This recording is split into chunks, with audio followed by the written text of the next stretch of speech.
Tingnan ko yung relo mo. Eto mga kababayan relo mga kababayan. Relo daw ni dating Pangulong Apo Lakay, Ferdinand Marcos Sr. ay isusubasta mga kababayan. Oh, baka may interesado pero pagkaisipin nyo hong maigi Mayroong, tingnan ko yung relo mo. Napag-uusapan natin yung relo. Gusto mo bang Kahapon. ibili ka din ng bagong relo? Meron ba tayo ngayon?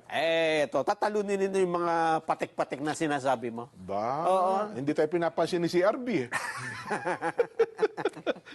Ibibili kita ng relo, pero sa September 13 pa. Ba, sige, anong importansya nga nun? Kasi hindi pa Bakit? yan, hindi mo pa pwedeng bilhin ngayon eh. Ha? Hindi pa nire-release? Hindi pa pwede. Ngayon sa September 13 pa lang. Ano yan? Ano yan? Collector's item to? Nako, eto yan. Oh. Ito po ay relo na Rolex. mas mahal pa ba yung Rolex na yan sa payong ni Diskaya, Wesley Mateo, Lord Glenn, Addictus Rex, Mon Amor, sino pa, Olive Macapagal, Lito Braga, Diyos mio, Net 25. Eto, mga kababayan ko, hindi ho. Na-post ho kasi. Rolex, Jen? Si Leroy ang may hawak niyan. Ang relo ni Leroy ay Rolex. Tama. Oh. Pero anong kaibahan nito sa ibang relo na Rolex? Oo nga naman. Oh.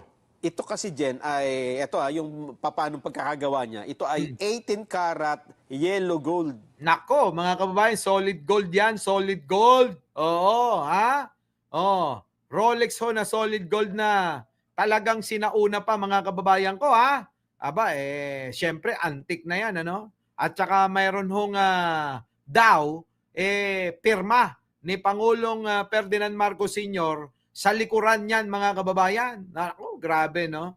Ngayon, nauuso ho yung mga mamahaling relo. Tulad ho ng suot na relo ni Joel Villanueva.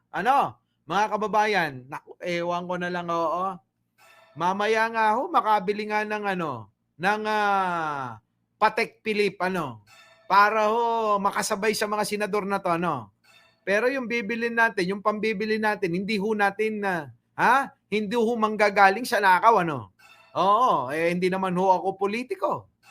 Di po ba? Ako'y isang barbero. Ay sa buong buhay ko mga kababayan, yung naipon-ipon ko, ibibili ko mamaya ng ng Patek Philippe. Nako, meron na ho akong Rolex. Oo. Meron na ho akong Richard Mille. Yan na lang ang wala, Ay, meron pa pala. Yung AP, mamaya bibili tayo niyan, Philip Patek. Nako, mga kababayan.